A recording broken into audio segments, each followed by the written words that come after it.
आऊज़ुबिल्लाहिमिनश्शैतानिर्रजीम बिस्मिल्लाहिर्रहमानिर्रहीम। शुरू अल्लाह पाक का नाम लेकर जो बड़ा मेहरबान और निहायत रहम करने वाला है। आज मैं आपके साथ हज़रत राबिया बसरी की ज़िंदगी के बहुत ही खूबसूरत वाक़या पेश करने जा रही हूँ। उम्मीद है कि आपको पसंद आएगा।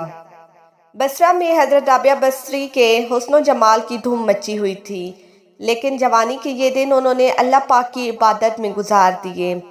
हज़रत राबिया बसरी की अल्लाह पाक से मोहब्बत, इबादत से आपके चेहरे पर हुस्न था कि देखने वालों की नज़रें आपके चेहरे का नूर देखकर खुद ही झुक जाती थीं।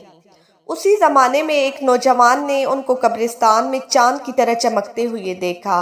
वो नौजवान हज़रत राबिया बसरी को कोई और मखलूक समझकर वहाँ से भाग निकला, लेकिन अगले दिन जब उसको वो चेहरा बसरा के बाज़ारों में नज़र आया तो अपनी अकल खो बैठा और रात दिन उसी चेहरे के तस्वर में रहने लगा।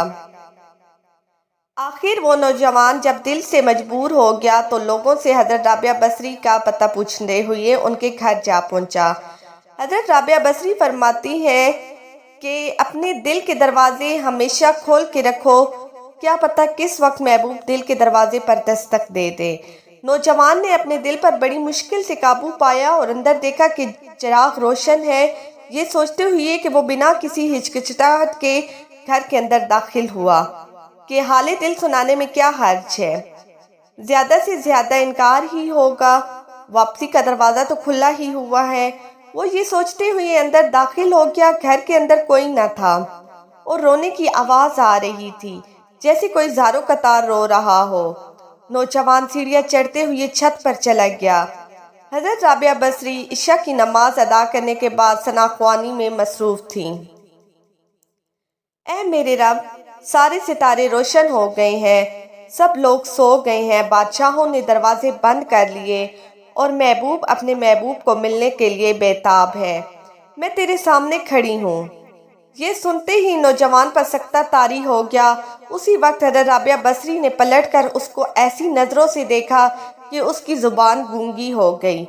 हज़रत राबिया बसरी ने उसके पास आकर पूछा, अच्छा क्या तुम मुझसे शादी करने की दरख्वास्त लेकर आए हो?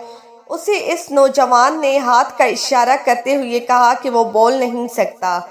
उसके बाद हज़रत राबिया बसरी ने फरमाया कि जिस तरह तेरी ज़बान खामोश हो गई है, अगर तुम चाहते हो कि तुम्हारा दिल खामोश ना हो तो जिस रास्ते से आए हो उसी रास्ते से वापस चले जाओ। नौजवान सिर्फ अपनी आंखों से इशारा करके ये ही कह सकता था कि खुदा की नेक बंदी, मैं तेरे मर्तबे से वाकिफ न था, मुझे मेरी ज़बान वापस लौटा दे, मुझसे बहुत बड़ी गलती हो गई है, मुझे माफ़ फरमा दे और मुझसे लाइल्मी में ये सब कुछ हुआ है और गलती हमेशा काबिल माफ़ी होती है। उसकी आंखों से आंसू निकलते हुए देखकर हज़रत राबिया बसरी ने फरमाया, नौजवान, अगर तुमने मेरे साथ कोई ज्यादती की होती तो मैं तुझे माफ़ कर देती। मैंने खुद को अपने अल्लाह के हवाले कर दिया है। अब ये मेरा नहीं बल्कि तेरा और मेरे रब का मामला है।